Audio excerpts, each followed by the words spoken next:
Continuing our pending free agent series by taking a look at a couple of players that the Buccaneers should absolutely want to bring back. That and more on today's episode of Locked On Bucs. Your daily Tampa Bay Buccaneers podcast, part of the Locked On Podcast Network, your team every day.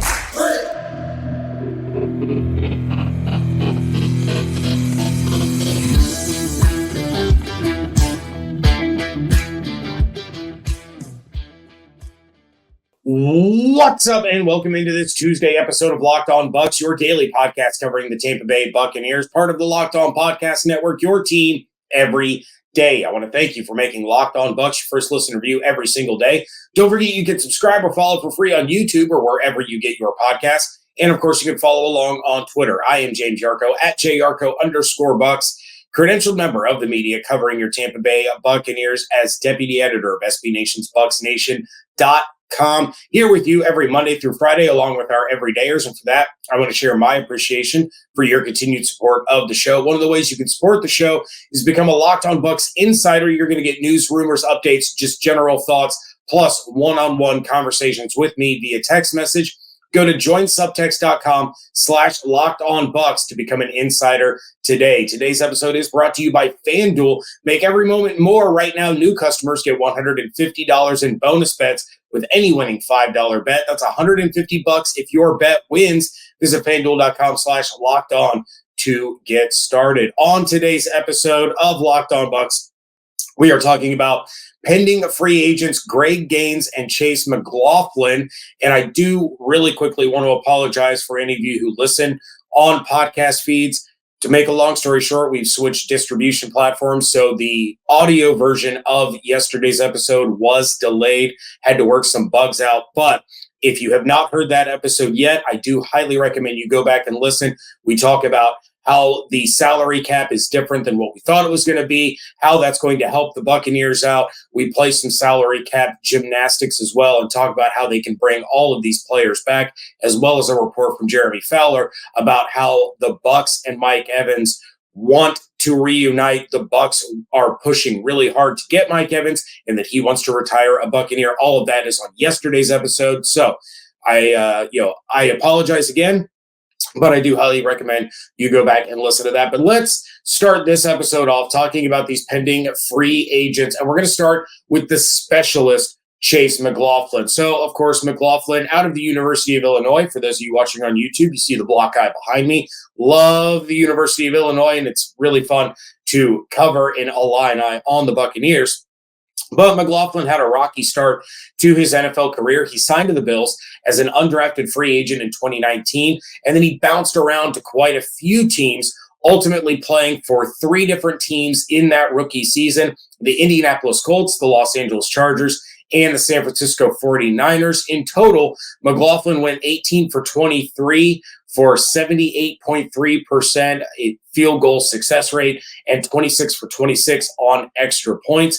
In 2020, he bounced around again, only played a total of 4 regular season games between the Jacksonville Jaguars and the New York Jets. He went 4 for 5 on field goals, 5 of 6 on extra points. In 2021, he was the Browns kicker all season, finishing 15 for 21 on field goals and 36 of 37 on extra points. In 2022, in his second stint with the Colts, he was 30 for 36 on field goals and 21 for 21 on extra points. That brings us to 2023 and his season with the Tampa Bay Buccaneers. He had a career best 93.5% success rate, going 29 for 31 and a perfect 33 for 33 on extra points. From 40-plus yards last year, McLaughlin was 9 for 11, and he made 7 of 8 kicks from 50-plus yards. The second most makes in his career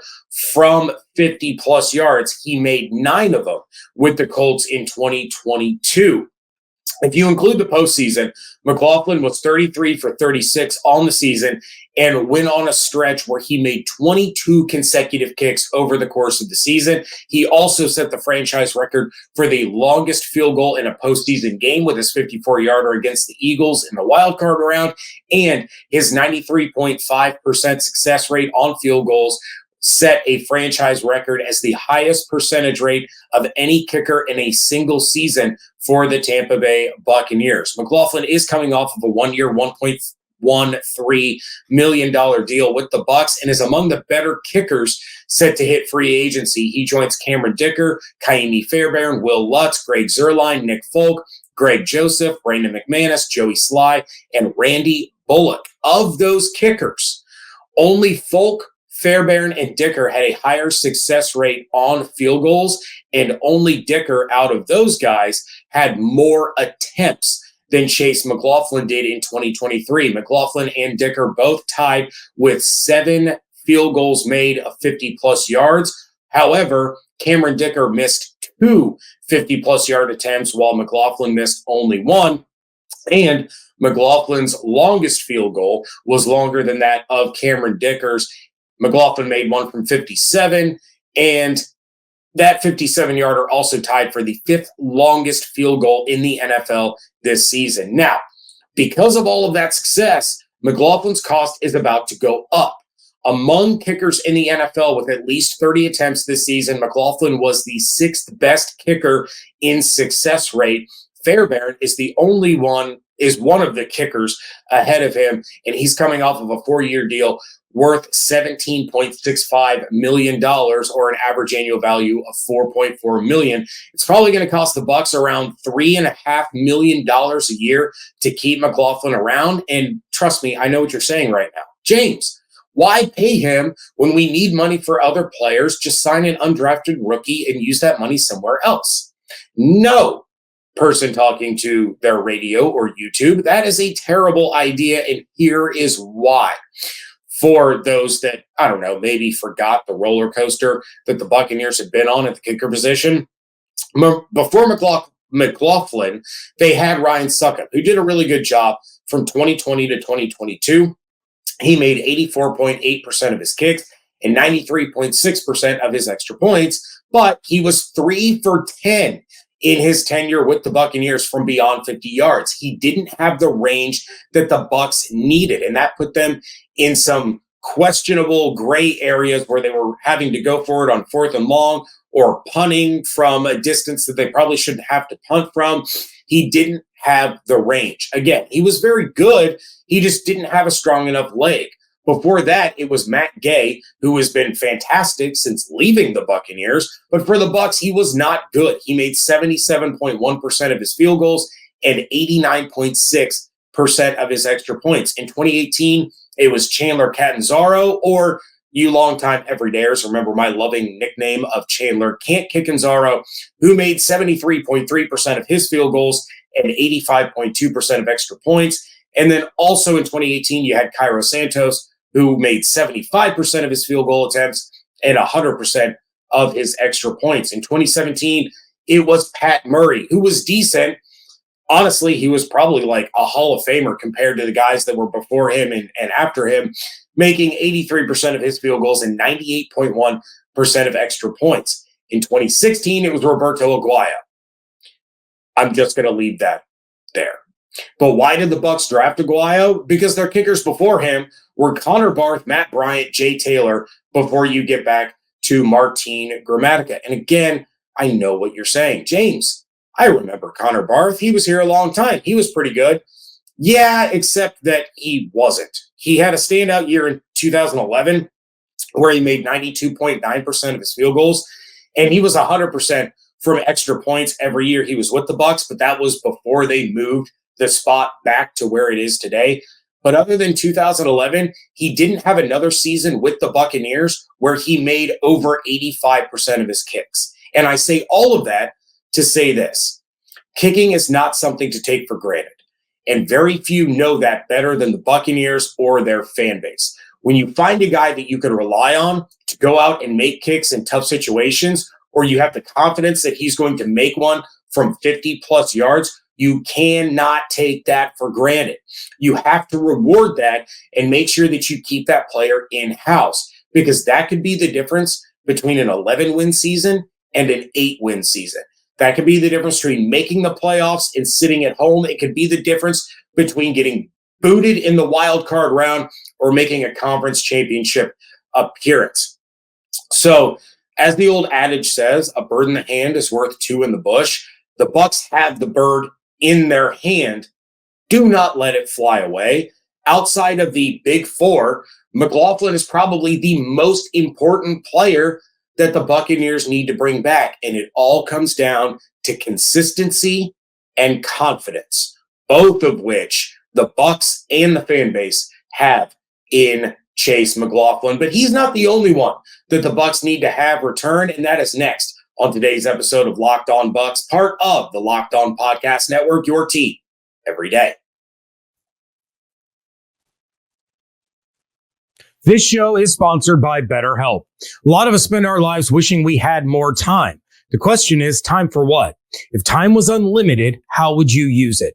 The best way to squeeze that special thing into your schedule is to know what's important to you and make it a priority. I know in my life, I am constantly running around figuring out how I'm going to get my son to this tournament or that game while juggling my jobs as well as the financial aspect. But when all is said and done, I know that that's going to be what I look back on most fondly in my life. However, that doesn't alleviate the stress that it causes in the short term.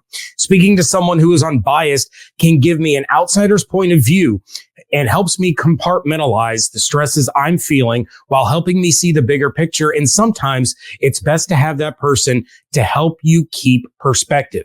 If you're thinking about starting therapy, give BetterHelp a try. It's entirely online, designed to be convenient, flexible, and suited to your schedule. Just fill out a brief questionnaire to get matched with a licensed therapist, and you can switch therapists at any time for no additional charge. Find your social sweet spot with BetterHelp. Visit BetterHelp.com/lockedon today to get 10% off your first month.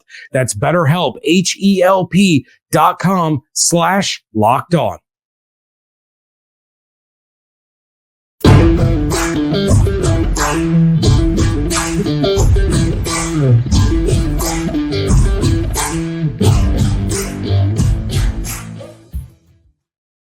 Thank you again for making Locked On Bucs your first listen or view every single day. Every dayers, make sure you are coming back tomorrow. I will have plenty of reaction to Jason Licht and Todd Bowles speaking at the NFL Scouting Combine. More on that coming up in a little bit on this episode. But in the meantime, Locked On has launched the first ever national sports 24/7 streaming channel on YouTube. Locked On Sports Today is here for you 24/7, covering the top sports stories of the day with the local experts of Locked On, plus our national shows covering every league. Go to Locked On Sports Today on YouTube and subscribe to the first ever national sports 24/7 streaming channel. So the other player on the Buccaneers 2023 roster that is going to hit the market that I wanted to talk about on this episode is defensive tackle Greg Gaines, who the Bucs brought in last year on a one-year deal worth $3.5 million. Now, Gaines will account for $1.9 million in dead cap money this season if he is not re-signed by March 13th. So that's some added incentive to get this deal done. But before he was with the Bucs, he spent 4 years with the Los Angeles Rams, winning a Super Bowl as part of their 2021 team. Gaines does not have any eye-popping numbers that are going to get you super excited. However, he does bring valuable depth, experience, and leadership when you have younger guys on that defensive line like Logan Hall and Kalijah Kancey. Gaines had just 24 tackles, 5 quarterback hits, and 1 sack in 2023 while playing 42% of total snaps over the season. He was a huge asset for the Bucs this past year when Vita Vea needed a breather, or while Kancey was out, or as the Bucs dealt with a myriad of injuries along their defensive line. Now, this isn't the kind of signing that is going to get fans going crazy on social media, but it's an important one to get done. You have a 26-year-old defensive tackle who already knows the system and understands his rotational role in it. And those guys are important. Like, no one is racing out to buy a Greg Gaines jersey if he re-signs. But the impact that he has on the team is sort of like that of William Golston.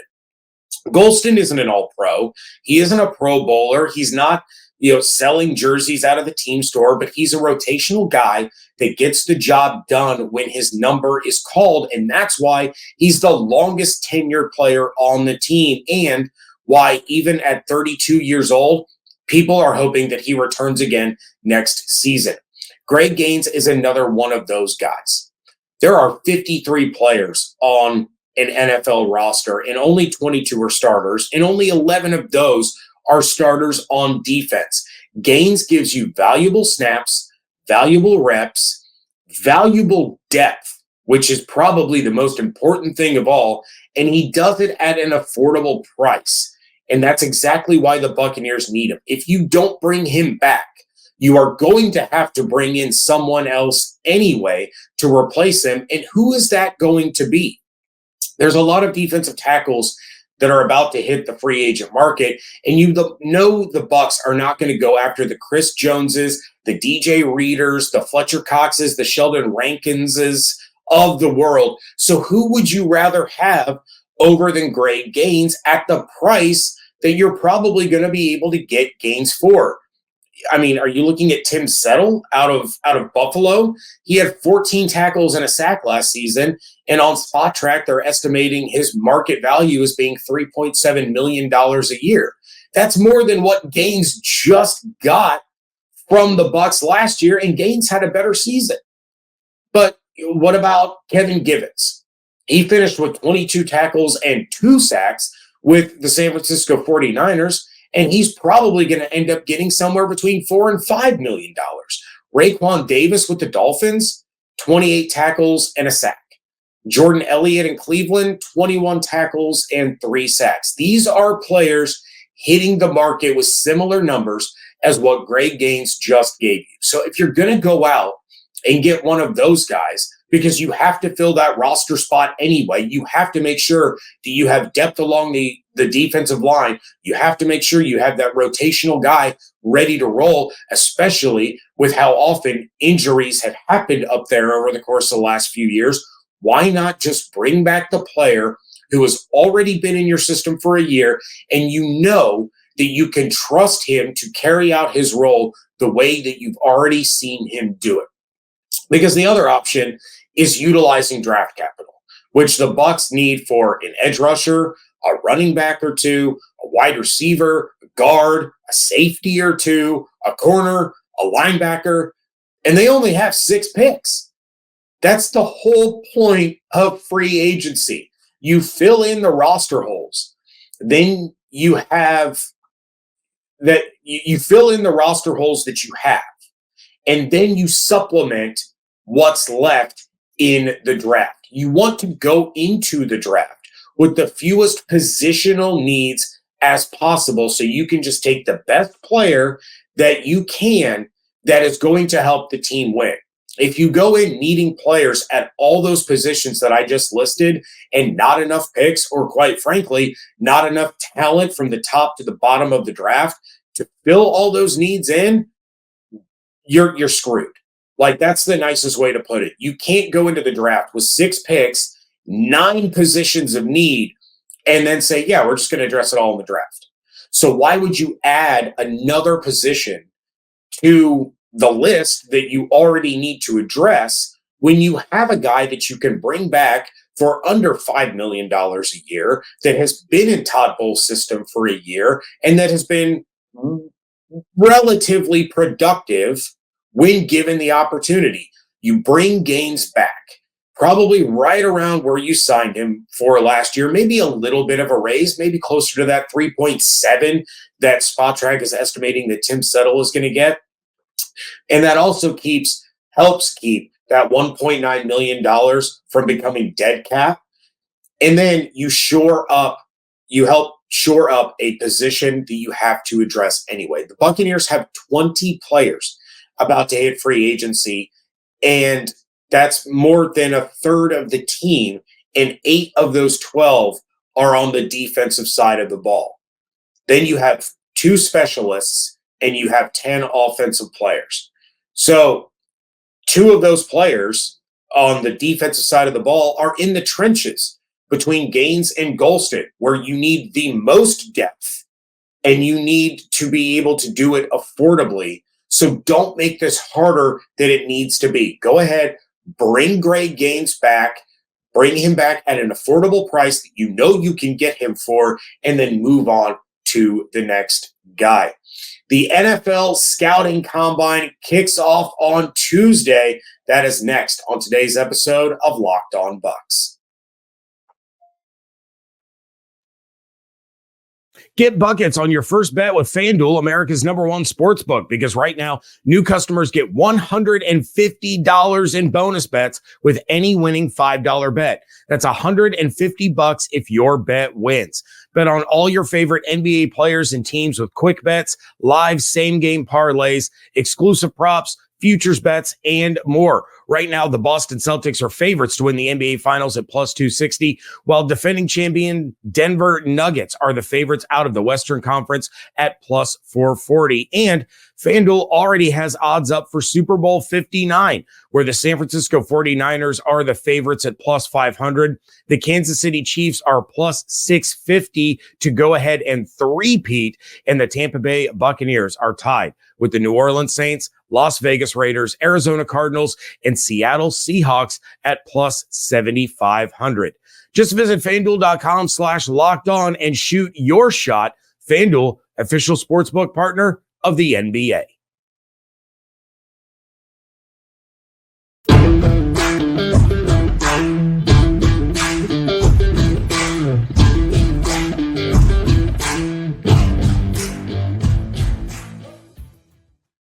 Wrapping things up here on the Tuesday edition of the Locked On Bucs podcast, and the NFL Scouting Combine kicks off in Indianapolis today as you are listening to this, if you're listening to this on Tuesday. And I'm very sad that I'm going to miss out on it this year. However, Jason Licht and Todd Bowles are not going to miss out on it, and they will be speaking to the media on Tuesday, and surely plenty of the talk will be about Baker Mayfield, Mike Evans, Antoine Winfield Jr., Devin White, and Levante David. I'm going to drop a spoiler about it right here, right now.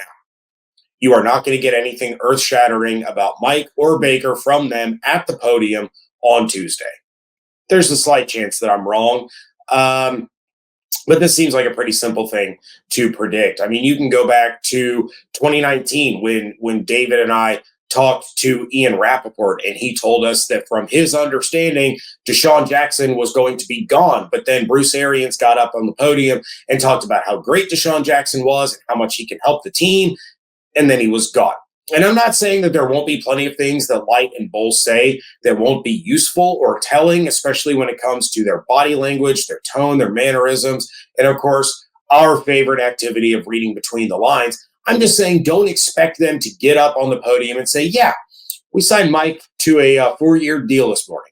Or Baker's our guy long-term. We ironed out an extension last night. He's going to be here for the next 5 years. Because that kind of stuff isn't really going to happen.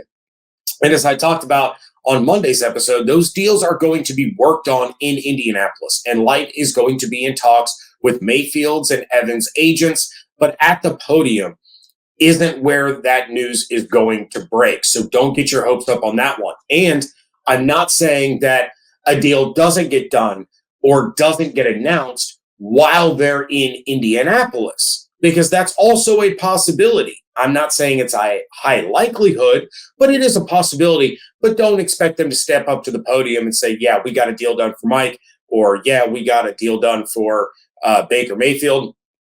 I wouldn't even expect them to go so far as to say, yeah, we're going to franchise tag Antoine Winfield Jr.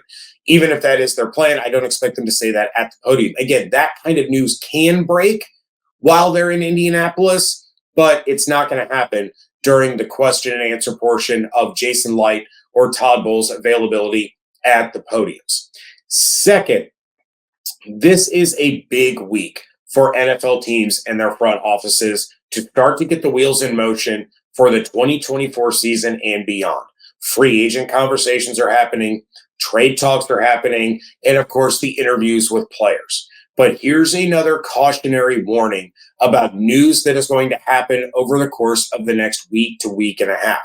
The Bucs are not interested in every single player that they talk to, and they are going to talk to a lot of prospects. That is the biggest reason that they are there. You can watch the workouts from home. It's become prime time viewing to watch combine workouts.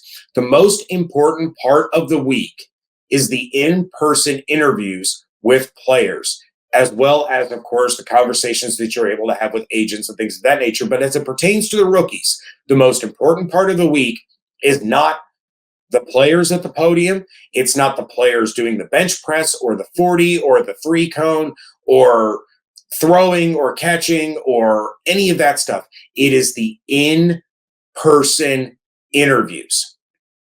So there will be formal interviews, there will be informal interviews, but you're going to get flooded with information about the Bucs talking to this guy or that guy or that guy or this guy, and that doesn't mean that the Buccaneers are going to draft him. That doesn't mean the Bucs even want to draft him. It just means that they talk to him. We call this smokescreen season for a reason. And teams are going to do intentionally deceptive things because of all the news that comes out and gets leaked, especially in Indianapolis. And I'm not saying all the players that they talk to, they don't have interest in. I'm saying that they don't have interest in every player that they talk to. I'm bummed that I'm not going to be there.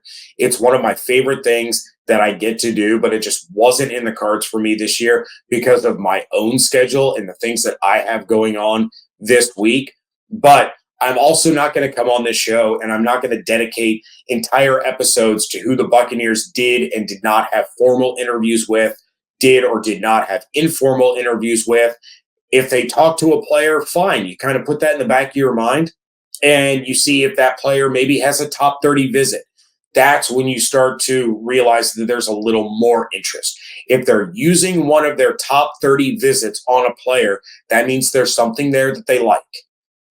And a lot of these visits, a lot of these interviews get put in a file so that when it comes time for free agency, they can go back and they can say, okay, what do we have on this guy from our own experience compared to what he's already done in the NFL, compared to this, compared to this, compared to this. So they're building their own files on these players.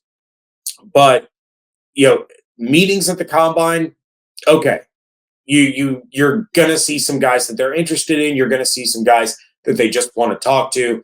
It's not a huge deal. And I'm not going to berate you with all of these meetings that they have. I'm really bummed that I don't get to be there. Hopefully I'm back there next year, but I can also make sure that I bother David about anything that he's hearing while he's in Indy. So I don't know, maybe we're going to get a report from David Harrison from Indianapolis because I know he's there, as is Ross Jackson of Locked On Saints and a couple of our draft experts. They're all there. So plenty to talk about regarding what Jason Licht is going to say, what Todd Bowles is going to say when they do get to the podium.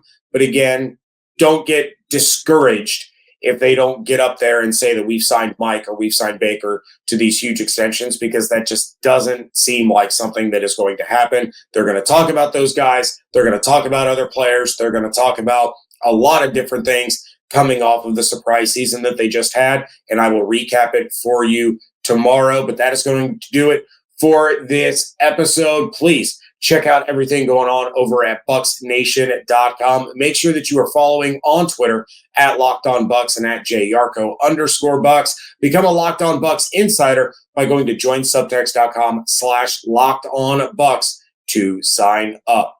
Hope you all have an absolutely outstanding day. Stay safe, stay healthy, fire the cannons. Want to thank you so much for joining me right here on Locked On Bucs, part of the Locked On Podcast Network, your team every day.